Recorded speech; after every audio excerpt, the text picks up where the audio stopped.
Section 5.3 Small sample confidence intervals for a population mean. There are situations for which it's difficult to have a large population size, and by large is commonly referred larger than 30. For example, you're testing a new medication and taking a biopsy of patient's liver, or the sampling takes too long to execute, like drilling holes for an oil exploration. These methods are described previously and require a large sample size. When sample size is small, there are no good general methods for finding the confidence intervals. If x bar is the mean of a small sample, it may not be normally distributed, and the standard deviation may not be close to the standard deviation of the population. However, when the population is approximately normal, a probability distribution called a student's Tdistribution can be used to compute confidence intervals for a population mean. The objectives of these lessons are to explain the concept and use of the student's Tdistribution, to determine the probability of an outcome using the student's Tdistribution, and to determine the two-sided confidence using the student's Tdistribution. Let's consider two different random variables, x, which is a normally distributed random variable, and y, which is not normally distributed.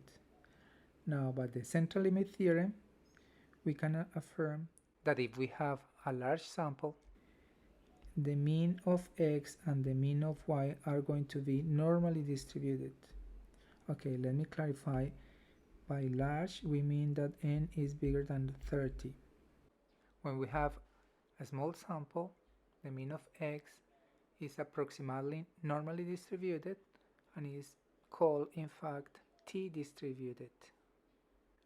However, the mean of y is not normally distributed in the case of a small sample. So, in the case when we are going to apply the T-distribution, is only in the case when the variable came from a normal distribution. Students' T-distribution. Well, if the population is approximately normal, the mean of x will be approximately normal even when the size of the sample is small.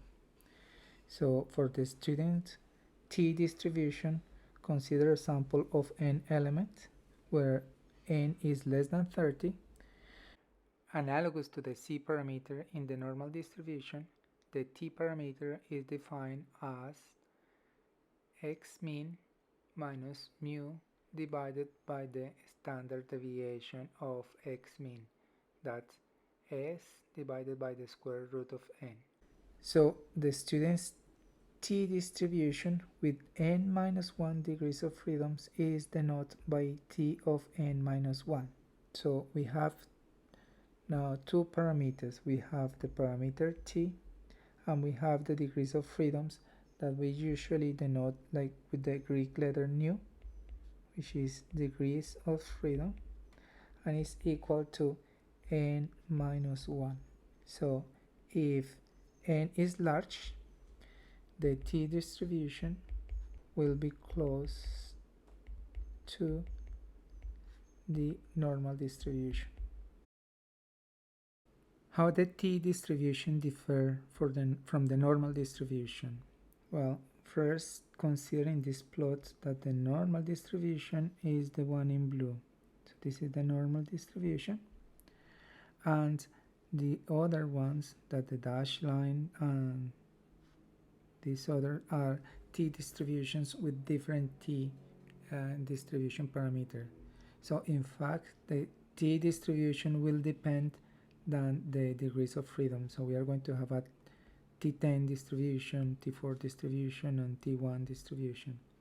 So first of all, the larger the T, or the closer the T to 30, so we are going to get closer to the normal distribution.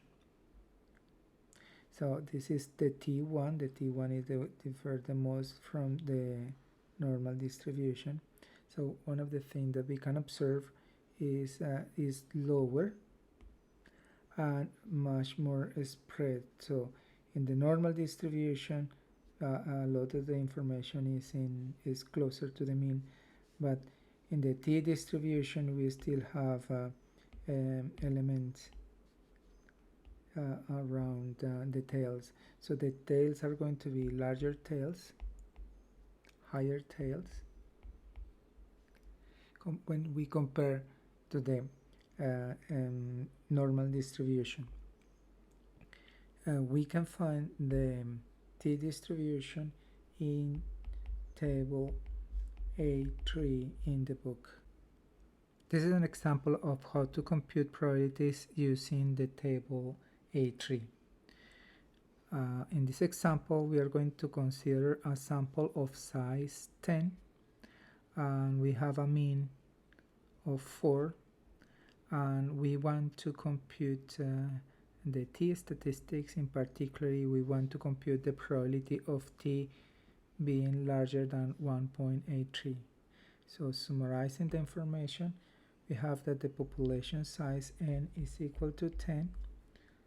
So therefore the degrees of freedoms, which is equal to n minus 1, is equal to 10 minus 1, or 9, and the mean is equal to 4, and we want to compute the probability of T being larger than 1.833.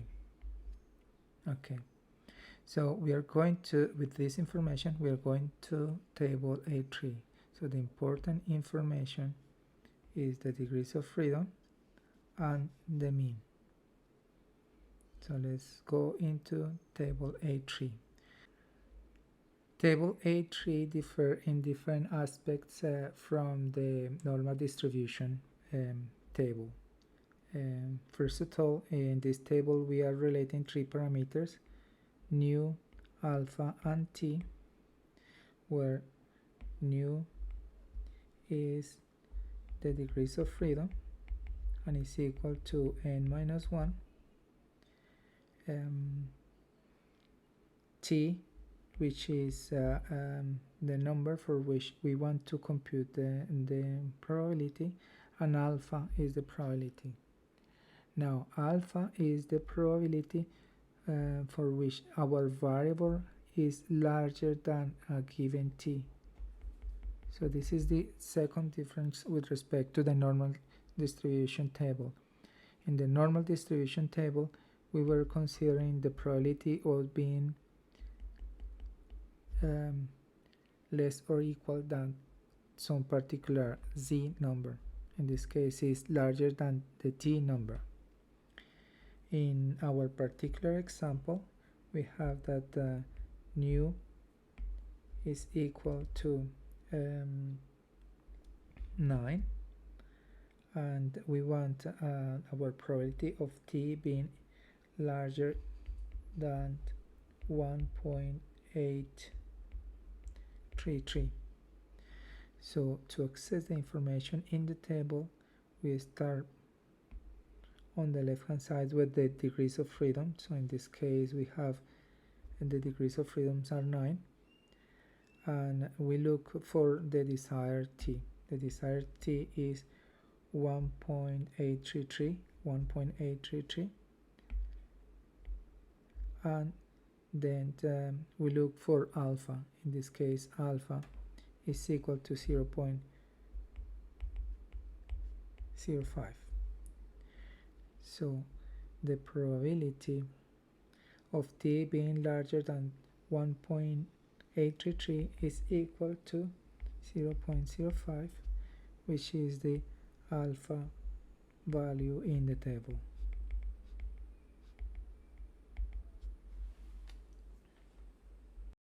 This is another example in which we want to compute the value for the T20 distribution, whose lower tail probability is 0.05. So in other words, we have our T distribution, and we know that this probability is equal to 0.05, and we would like to know what is this t value. The data that we know is from the T20 notation is that nu is equal to 20. So in fact n is equal to 21. So we need to go into the table and look for nu equal to 20, and now instead of looking for the unknown t and finding alpha, we know alpha, which in fact is the same one that we had before, 0.05, and we'll look for t. In this case will be t equal to 1.725. So the answer, t is equal to 1.725.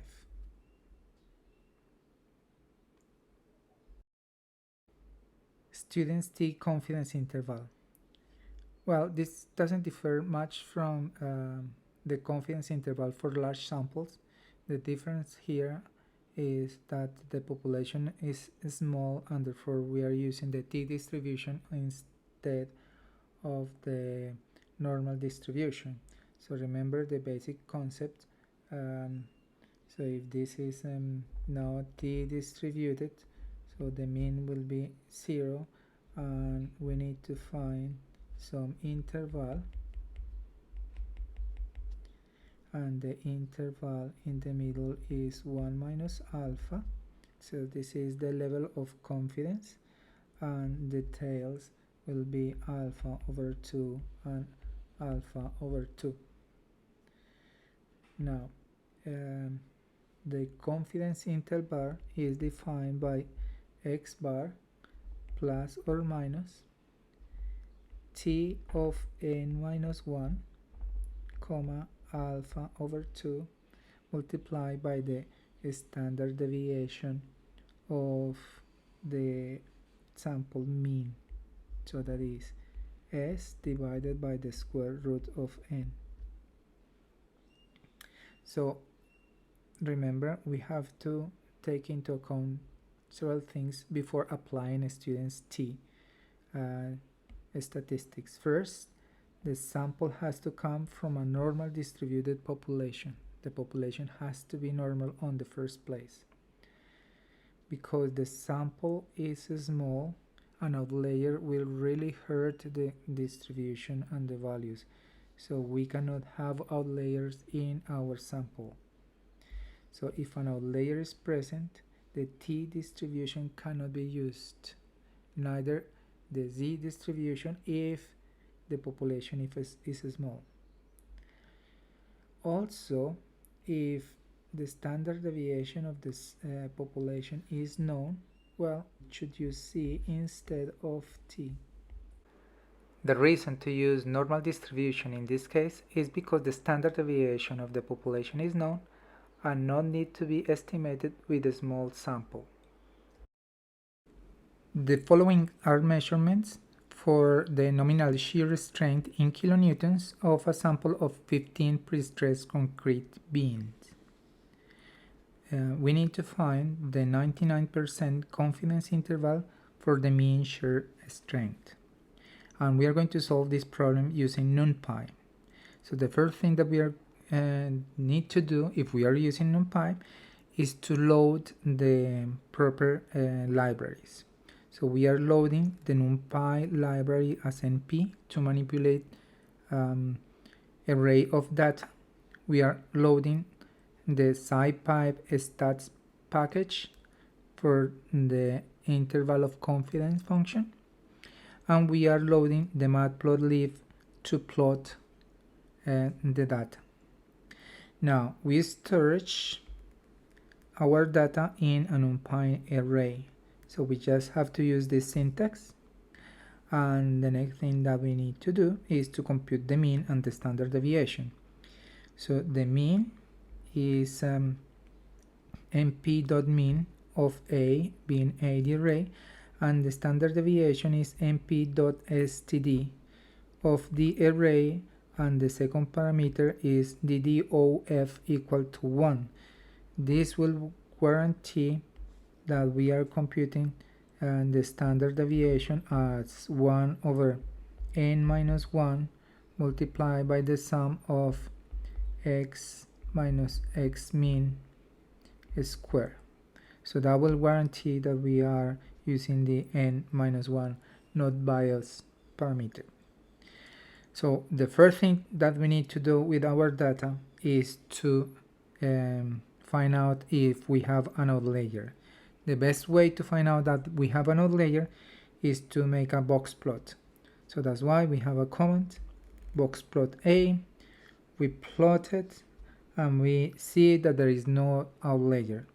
So we are good to apply the t-test, and this is convenient because we have less than 30 elements and no outliers, and the data came from a normally distributed population. That has to be known somehow. Okay, so this is the summary of our data, and with that we can compute our confidence interval. Let me do it by hand first, and second I'll do using Python. So first of all, the 99 interval of confidence means that 1 minus alpha is equal to 0.99, and therefore alpha is equal to 0.01, and alpha over 2 is equal to 0.005. Now, from our t-distribution, we need to find what is this t, such as this is equal to 0.005. Okay, now to use the t-distribution, so that will be t of nu comma alpha, and in this particular case the degrees of freedoms are, if we have 15 elements, it will be 14 n minus 1, and alpha equal to 0.005. So we have to look in the table and find this value. So from table we are in the 0.005, and the degrees of freedoms are 14. So the value for t that we are looking is 2.977. So this is equal to 2.977. Therefore, our confidence interval is equal to the mean, which is 668.3, plus or minus our t-value 2.977 multiplied by the standard deviation, which is 192.1, divided by the square root of n, the square root of 15. This is equal to the interval 520.6, 815.9. Now we can also use Python to solve for this problem, and the problem can be solved in a single line. In this particular case, we're going to use the function that is in the statistics library. T is a t-distribution, and the function is called interval. The first parameter is the confidence ratio. The second one is the degrees of freedom, so is the size of the array minus 1. The third one is the mean, and the last one is the standard deviation of the mean. So that is SS is equal to the standard deviation divided by the square root of n, in this case is 192.1 divided by the square root of 15. The result is the same one that we obtained in our calculation by hand. This is another example in which we have the cylindrical compressive strength in megapascals of 11 beams, and we would like to know if it's appropriate to use the student's T statistics to construct a 95% confidence interval for the mean cylindrical compressive strength. So first of all, we have to assume that it came from a population which is normally distributed. We can assume that's true. Second thing we need to know is that to be sure that there are not outliers. So what we are going to do is just to plot for outliers. So I did in Python, just load here the NumPy library and the matplotlib library. I upload the array with the data. I made the box plot, and when I get the results of the box plot, so I can observe that there is an outlier. So because there is an outlier means that we cannot use the T distribution.